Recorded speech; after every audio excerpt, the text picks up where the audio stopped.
Good morning दोस्तों, मैं कुमार सौरभ अपनी चैनल रिजल्ट हब में आपका एक बार फिर से स्वागत करता हूं। आज से आइए हम लोग एक नए सब्जेक्ट जीव विज्ञान यानी बायोलॉजी की शुरुआत करते हैं। एकदम मस्ती से एकदम ढंग से पढ़ना है, गर्दा उड़ा देना है। आइए शुरुआत करते हैं जीव विज्ञान का। जीव विज्ञान एकदम डिटेल में एकदम अच्छे से पढ़ना है, एक भी क्वेश्चन नहीं छूटने जा रहा है और आपको न समझ में आए ऐसा हो नहीं सकता है। समझने की पूरी गारंटी लेकर के, पूरा ठेका लेकर के हम यहाँ बैठे हुए हैं। आइए एकदम शुरुआत करते हैं जीव विज्ञान का। और जीव विज्ञान को जैसे जानते हैं कि इसको इंग्लिश में बायोलॉजी कहा जाता है, बायोलॉजी कहा जाता है। और इस बायोलॉजी शब्द को, इस वर्ड को तोड़े तो यहाँ से दो शब्द निकल कर बाहर आता है। एक आता है बायो और दूसरा आता है लोगोस, जिसमें बायो का अर्थ होता है जीवन और लोगोस का अर्थ होता है अध्ययन। यानी जीवन के अध्ययन को ही जीव विज्ञान कहा जाता है, बायोलॉजी कहा जाता है। एक ग्रीक का दार्शनिक जिनका नाम है अरस्तु, 384 ईसा पूर्व में अरस्तु का जन्म हुआ था। अरस्तु ने ही सबसे पहले यह बताया था कि जीव विज्ञान को मतलब अरस्तु के समय से क्रमबद्ध तरीके से जीव विज्ञान को पढ़ा जाने लगा। अरस्तु ने ही जीव विज्ञान में पादप के बारे में और जंतु के बारे में अलग अलग अपना विचार दिए हुए थे। सब सर्वप्रथम वो उन्होंने ही यह विचार दिए हुआ था। तो इस तरह से जीव विज्ञान की अगर पिता की बात आए तो यहाँ पे कुछ प्रश्न बनता है, उसको लिख देते हैं। जीव विज्ञान का पिता जो है यह अरस्तु है, अरस्तु। और जीव विज्ञान को, इस बायोलॉजी को अध्ययन के हिसाब से, अध्ययन के आधार से दो भाग में तोड़ करके पढ़ते हैं। एक तो होता है जूलॉजी, जिसको जंतु विज्ञान कहते हैं, और दूसरा होता है बॉटनी, जिसको पादप विज्ञान कहते हैं। तो यह जंतु विज्ञान का जो पिता है वह भी अरस्तु को ही कहा जाता है। तो इस तरह से अरस्तु, जीव विज्ञान का भी पिता अरस्तु कहलाया, और जंतु विज्ञान के भी अगर पिता पूछे, जंतु विज्ञान का पिता अगर पूछे तो उसका आंसर आपको अरस्तु को ही देना है, उसका आंसर अरस्तु ही हो जाएगा। लेकिन अगर इस बॉटनी की बात करें तो बॉटनी की पिता की बात करें तो इसका जो पिता है, इसके जो पापा है, यह हो जाते हैं थियोफ्रेस्टस, थियोफ्रेस्टस, थियोफ्रेस्टस। यानी जंतु विज्ञान के पिता अरस्तु हो गए। और पादप विज्ञान, पादप मतलब पेड़ पौधा, पेड़ पौधा का जो विज्ञान है, इसके पिता जो हो गए वह पिता हो जाते हैं थियोफ्रेस्टस। तो हम लोग जान गए जीव विज्ञान के पिता अरस्तु, जंतु विज्ञान का पिता अरस्तु, और पादप विज्ञान का अगर पिता कहे तो यह हो जाते हैं थियोफ्रेस्टस। थियोफ्रेस्टस का जन्म 371 ईसा पूर्व में था और अरस्तु का जन्म 384 ईसा पूर्व में था। इन दोनों के जन्म से कोई भी प्रश्न नहीं आएगा एग्जाम में, सिर्फ यह बताए हैं इसलिए ताकि पढ़ने में हम लोग को यह आसानी हो जाए, कि यह एक समझ विकसित हो जाए कि जीव विज्ञान को हम लोग पढ़ना कब से शुरू किए हैं, किस समय से लगभग। तो यह बात हो जाता है। लेकिन जो वर्ड है, जीव विज्ञान जो वर्ड है, शब्द है, तो यह शब्द जीव विज्ञान 1801 ईस्वी में दो वैज्ञानिक मिलकर के दिए हुए थे। तो उनका नाम हो जाता है लैमार्क, और यह फ्रांस के थे, और दूसरा टेरी रेनियस, रेनियस, यह जर्मनी के थे। यह दोनों आदमी मिलकर के सबसे पहले जीव विज्ञान शब्द का शब्द देने वाले भी हो गए लैमार्क और टेरी रेनियस। तो इस तरह से जीव विज्ञान शब्द के पिता पूछे तो वह लैमार्क और टेरी रेनियस हो गए। तो जीव विज्ञान के पिता अरस्तु, जंतु विज्ञान के पिता ये भी अरस्तु, और बॉटनी यानी पादप विज्ञान के पिता थियोफ्रेस्टस, और बायोलॉजी जो शब्द है, यह शब्द के पिता की बात हो तो वह लैमार्क और टेरी रेनियस, यह दोनों हो जाते हैं। तो यह तो मतलब जीव विज्ञान की शुरुआती बात को हमने बता दिया। आधुनिक समय में जीव विज्ञान में बहुत सारे शाखाएं यानी बॉटनी और जूलॉजी दोनों से मिलाकर के बहुत सारे शाखाएं बने हैं और सबको बारीकी अध्ययन के लिए अलग अलग अध्याय कर दिया गया है। उसमें से कुछ प्रमुख अध्याय है जिसको हम आपको बता देते हैं। एक तो जैसे कि मान लीजिए माइकोलॉजी, माइकोलॉजी है क्या सबको बारे में बता देते हैं। दूसरा phycology, phycology, anthology, pomology, pomology, dendrology और निथोलॉजी, और निथोलॉजी। फिर उसके बाद यहाँ कहीं नहीं दिखाई दे रहा होगा, इधर लिख देते हैं इक्थियोलॉजी, सौरोलॉजी, ऑफियोलॉजी,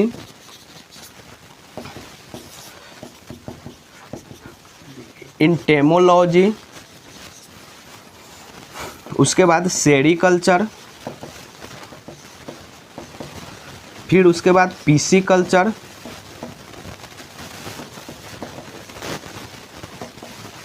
सिल्वीकल्चर, फिर एपीकल्चर।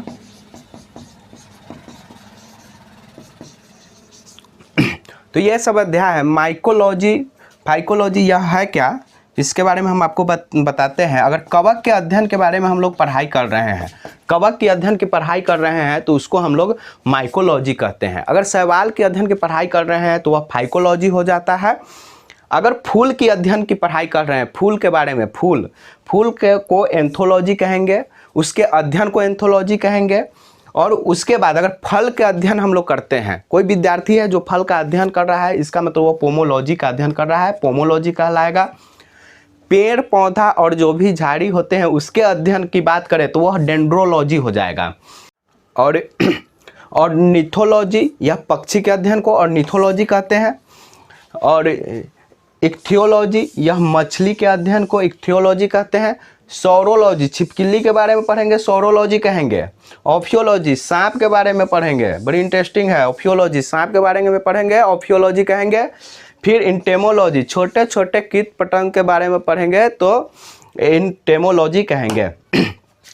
उसके बाद sericulture, pisciculture, silviculture, apiculture. Sericulture जो हो जाता है, यह रेशम कीट के बारे में अगर पढ़ेंगे, रेशम का जो कीड़ा होता है, रेशम का कीड़ा, कीट जिससे रेशम बनता है, उसकी अध्ययन की अगर बात करें तो उसे हम लोग सेरिकल्चर कहेंगे। और यहाँ पे हो जाता है पीसी कल्चर। पीसी कल्चर का मतलब होता है दोस्तों, पीसी कल्चर का मतलब समझ लीजिए कि हम मछली पालन करते हैं और मछली पालन के अध्ययन को हम लोग पीसी कल्चर कहते हैं। यहाँ पे कंफ्यूज नहीं होना है। इक्थियोलॉजी, यह मछली का अध्ययन है, यह इसमें सिर्फ मछली के बारे में जानेंगे। लेकिन अगर मछली को पालना कैसे है, मछली पालने के अध्ययन को हम लोग पीसी कल्चर कहते हैं। सिल्वीकल्चर, जो काष्ठ पेड़ होता है, काष्ठ पेड़ मतलब लकड़ी वाला जो पेड़ होता है, उसके संवर्धन यानी उसके विकास के बारे में जो अध्ययन करते हैं उसको सिल्वीकल्चर कहते हैं। और एक एपीकल्चर, आपको शायद दिखाई नहीं दे रहा होगा, यहाँ पे लिख देते हैं एपीकल्चर। एपीकल्चर, एपीकल्चर हो जाता है मधुमक्खी के अध्ययन। काटता है तो बहुत दर्द देता है दोस्तों, याद रखिएगा। एपीकल्चर, मधुमक्खी पालन का अध्ययन। तो यह एक तो मतलब सिंपल सा जो इसके विकास था, इसमें क्या पढ़ना होता है इसके बारे में पढ़े हैं हम लोग। टोटल बायोलॉजी में उस पॉइंट ऑफ व्यू को पकड़ करके चलेंगे जहां से एग्जाम से एक क्वेश्चन आपको छूटने नहीं देंगे। सारे क्वेश्चन के कान पकड़ के यहाँ पे रिजल्ट प्लेटफॉर्म से निकाल के ले जाना है और अपने कॉपी पर उसको लिख देना है, कलम तोड़ देना है। कलम तोड़ने का मतलब कि कलम को फिजिकली नहीं तोड़ना है, कॉपी पर लिख करके सारे कॉपी भर देना है। समझ रहे हैं दोस्तों। आइए अब इसके बाद एक नया टॉपिक का हम लोग स्टार्ट कर रहे हैं। तो आइए अब फिर नए टॉपिक एक की शुरुआत करते हैं, जिसको कहेंगे जीवधारियों का वर्गीकरण जीवधारियों का वर्गीकरण। शुरू में जो अरस्तु जो है जीवधारियों को दो भागों में बांटा था। जितना भी जंतु है उस सबको एक ग्रुप में और जितना पादप है उसको एक ग्रुप में, यानी दो ग्रुप बनाया हुआ था। बाद में लिनियस ने अपना बुक लिखा, जिस बुक का नाम था सिस्टेमा नेचुरे। इस बुक में लिनियस ने भी दो ग्रुप में सभी जीवधारियों को बांटा, एक तो था प्लांट और दूसरा था वही एनिमल, दो ग्रुप में बांटा। फिर इसके बाद क्या हुआ, इसी के आधार पर यह लिनियस ने बांटे हुआ था। सबसे पहले तो अरस्तु बांटे हुआ था, फिर लिनियस ने भी बुक में यह बात की चर्चा किया। तो लिनियस के बुक से जो दो भागों में बांटे हुआ है समस्त जीवधारियों को, इस आधार पर 1969 में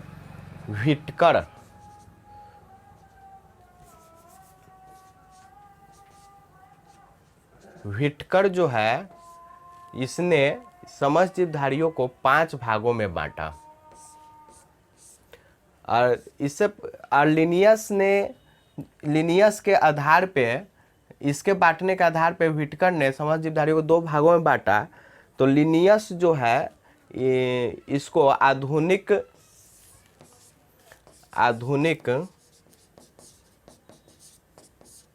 वार्गिकी का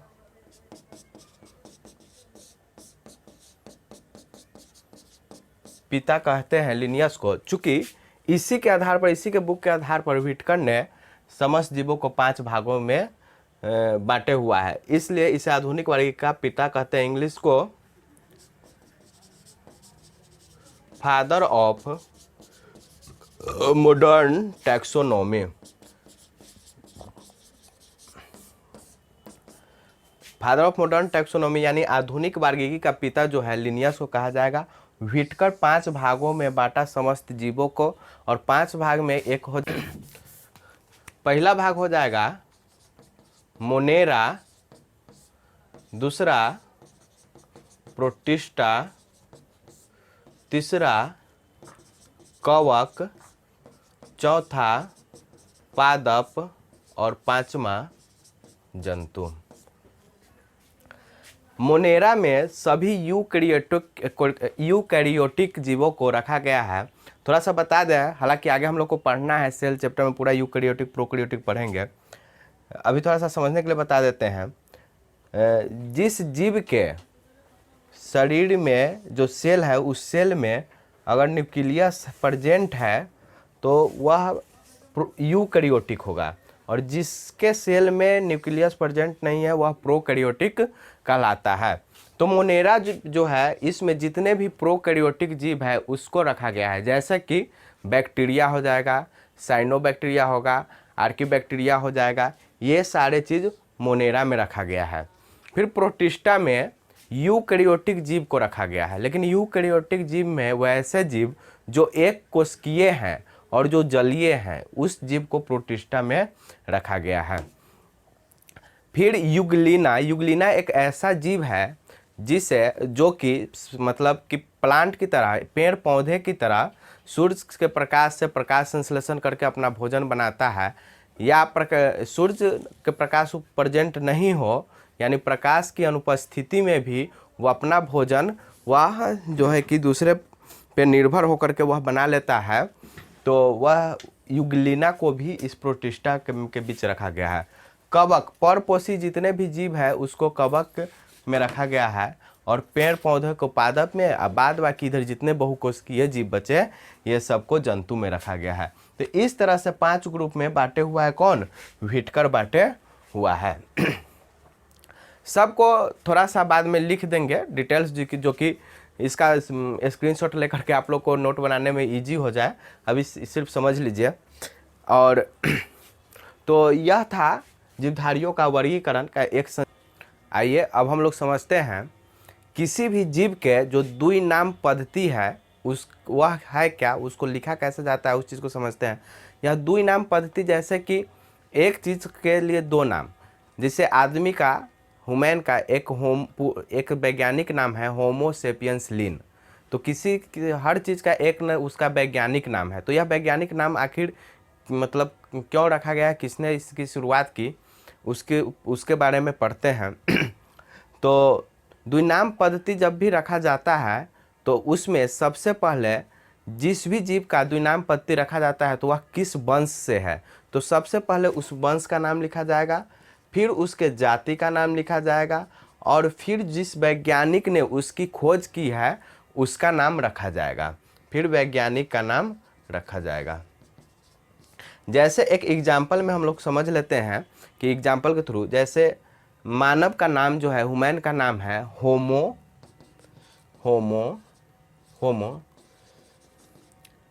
सेपियंस लिन, यानी होमो सेपियंस लिन, होमो वंश से मनुष्य है, सेपियंस जाति का होता है, जाति से बिलोंग कर रहा है, और लिन साहब यानी लिनियस जो है, कैरोलस लिनियस, उसने उसके नाम के आधार पर लिन रखा गया है। तो यह वंश हो गया, यह जाति हो गया, और यह वैज्ञानिक का नाम हो गया। इसी आधार पर किसी भी चीज़ का द्विनामपत्ति रखा गया। द्विनाम मतलब एक उसका अपना वास्तविक नाम, और दूसरा नाम कहने का मतलब यह हो जाता है कि जो उसका वैज्ञानिक नाम हो। तो वैज्ञानिक नाम किस तरह से रखा जाता है वह चीज़ को समझ गए। इसको लिनियस साहब ने सबसे पहले 1753 में इस चीज़ के बारे में बताए थे कि इस तरह से एक नाम रखा जाए हर चीज़ का, तो लिनियस साहब ने रखे थे। आइए जितना चीज़ हम लोग अभी पढ़े हैं वह सारे चीज़ों को बढ़िया से लिख देते हैं ताकि आप लोगों को हेल्प मिले नोट्स बना। तो दोस्तों जैसा कि देखें कि इसको लिख दिया गया है, स्क्रीनशॉट आप लोग ले लीजिए। थोड़ा हट जाते हैं बोर्ड के साइड से। उम्मीद है आप लोग स्क्रीनशॉट ले लिए होइएगा। इसको फिर एक बार अच्छी तरह से समझा देते हैं ताकि आपको नोट्स बनाते समय हेल्प मिल जाए।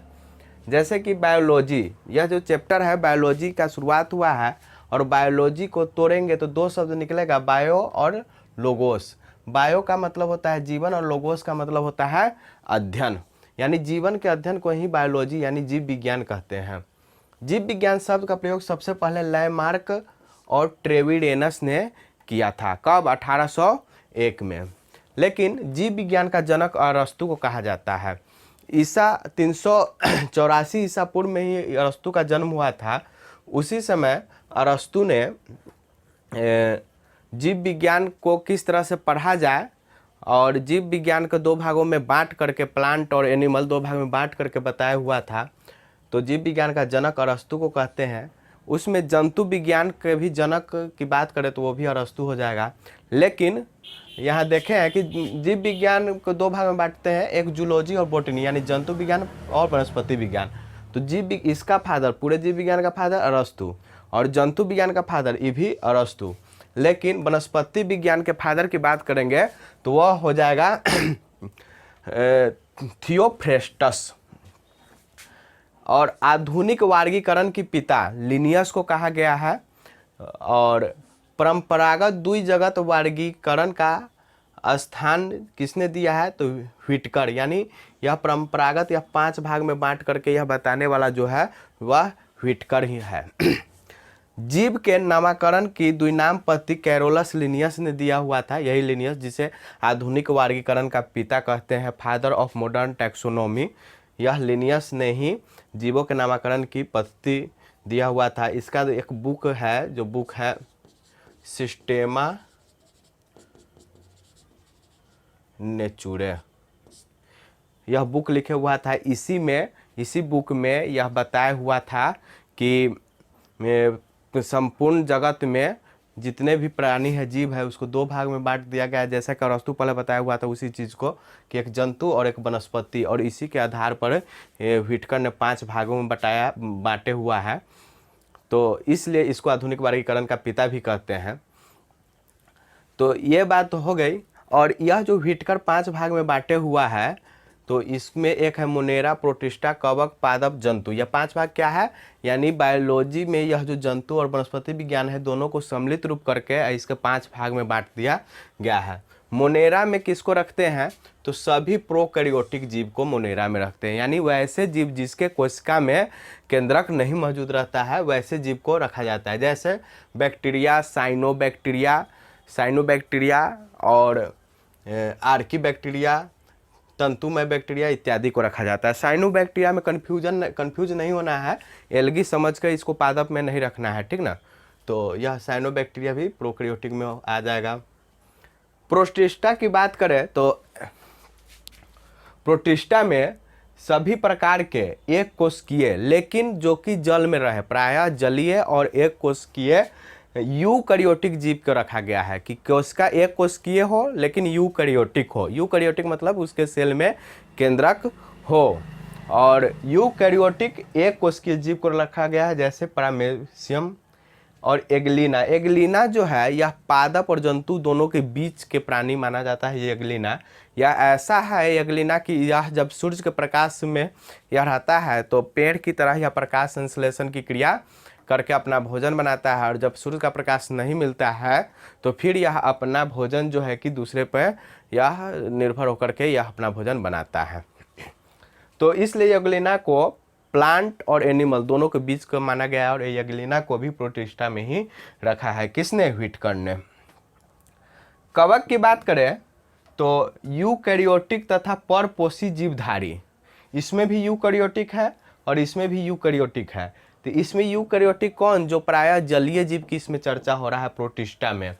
और इसमें यूकैरियोटिक में तथा परपोषी जीवधारी, चाहे परपोषित में भी, चाहे वह मृतपोषी हो या परजीवी हो, सभी को इसमें रखा गया है कवक के अंदर। और इसका जो कोशिका भित्ति होता है, सेल वाल जो होता है, यह काइटिन नामक सुगर का बना होता है। इसके एग्जाम्पल देखेंगे तो ईस्ट जो है कवक का एग्जाम्पल है, और वह जो गोबर छत्ता जो होता है मशरूम, वह भी कवक का ही एग्जाम्पल है। प्लांट में तो हम लोग समझते हैं सभी प्लांट को रखा गया है। याद करने वाली बात यह है कि शैवाल को प्लांट में ही रखा गया है। इसको यहाँ प्रोटिस्टा में जो कि जलीय यूकैरियोटिक कह रहा है तो इसमें नहीं रखा गया है। प्लांट की शैवाल की बात करें तो शैवाल दोनों तरह का मिलता है, प्रोकैरियोटिक और यूकैरियोटिक दोनों तरह के शैवाल मिलते हैं। और शैवाल को पादप में रखा गया है, यह बात ध्यान में रखेंगे। मॉस यह इसको भी पादप में रखा गया है, पेड़ वगैरह जो भी है यह पादप में रखा गया है। जंतु में तो समझ रहे हैं, जैसा कि सभी जीव जंतु, मनुष्य भी इसी में आता है, घोड़ा बैल भैंसी हर चीज़। लेकिन इसमें याद रखने वाला बात है कि हाइड्रा अगर पूछे तो कंफ्यूज हो जाइएगा कि कहाँ रखता है रहेगा, तो हाइड्रा भी यह एनिमल के ग्रुप में आएगा, जंतु के ग्रुप में आएगा। जेलीफिश उभयचर मतलब कि जो जल में भी है और जल में भी अपना जीवन यापन कर सकता है और जल से बाहर पृथ्वी पर भी अपना जीवन यापन कर सकता है, जैसे कछुआ। तो उभयचर को भी इसमें रखा गया है। पक्षी वगैरह सब यह जंतु में रखा गया है। यह जंतु को मेट्रोजोआ ग्रुप भी कहते हैं, मेटाजोआ ग्रुप भी इसे कहते हैं। तो ये रहा कि व्हिटकर द्वारा 5 भागों में बांटा गया है पूरे जीवधारी को, और कौन सा जीवधारी किस ग्रुप में है उस चीज़ को यहाँ पे बता दिया गया है। बायोलॉजी की कुछ अन्य शाखाएं हैं, जैसा कि हमने पहले पढ़ा दिया है, तो उस चीज़ को समझिए कि जैसे कि माइकोलॉजी, कवक के अध्ययन करेंगे तो उसको माइकोलॉजी कहते हैं। फाइकोलॉजी, शैवाल के अध्ययन करेंगे तो फाइकोलॉजी कहेंगे। एंथोलॉजी यानी फूल के अध्ययन करेंगे तो वह एंथोलॉजी हो जाएगा। फल के अध्ययन करेंगे तो पोमोलॉजी हो जाएगा। पक्षी के अध्ययन करेंगे तो ऑर्निथोलॉजी हो जाएगा। इक्थायोलॉजी यानी मछली का अध्ययन, यह मछली का अध्ययन है इक्थायोलॉजी। इंटोमोलॉजी कीट का अध्ययन करेंगे तो इंटोमोलॉजी हो जाएगा। डेंड्रोलॉजी वृक्ष एवं झाड़ी का अध्ययन करेंगे, जो भी झाड़ी छोटा छोटा वृक्ष वाला जो होता है उसके अध्ययन की बात करेंगे तो वह डेंड्रोलॉजी हो जाएगा। सांप का अध्ययन करेंगे, सांपों का अध्ययन की बात करेंगे तो ऑफियोलॉजी। छिपकली के बारे में जो अध्ययन कर रहा है तो सौरोलॉजी। उसके बाद यह सब अध्ययन हो गया। अगर पालन की बात करें तो यह लॉजी हट करके कल्चर आ जाता है, जैसे सिल्वी कल्चर, काष्ठी पेड़ों का संवर्धन। काष्ठी पेड़ मतलब कि वह मोटा मोटा पेड़ जिससे लकड़ी पटरी बनाया जाता है, वैसे पेड़ की विकास के बारे में अगर पढ़ते हैं कि वो, तो उसको हम लोग सिल्वी कल्चर कहते हैं।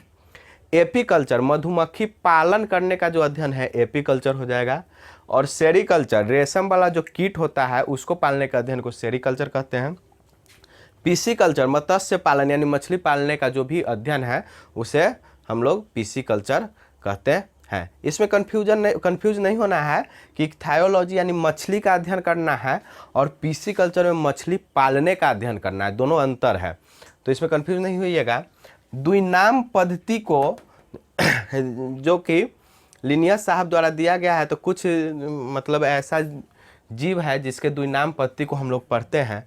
जैसे मनुष्य को होमो सेपियंस कहते हैं, फ्रॉग को राना टिग्रीना कहते हैं, बिल्ली को फेलिस डोमेस्टिका कहते हैं, कुत्ता को कैनिस फैमिलियरिस कहते हैं, गाय को बॉस इंडिकस कहते हैं, मक्खी को मुस्का डोमेस्टिका कहते हैं, आम को मैग्नी फेरा इंडिका कहते हैं, धान को ओराइजा सटिवा कहते हैं, गेहूं को ट्रिटिकस एस्ट्रीवम कहते हैं।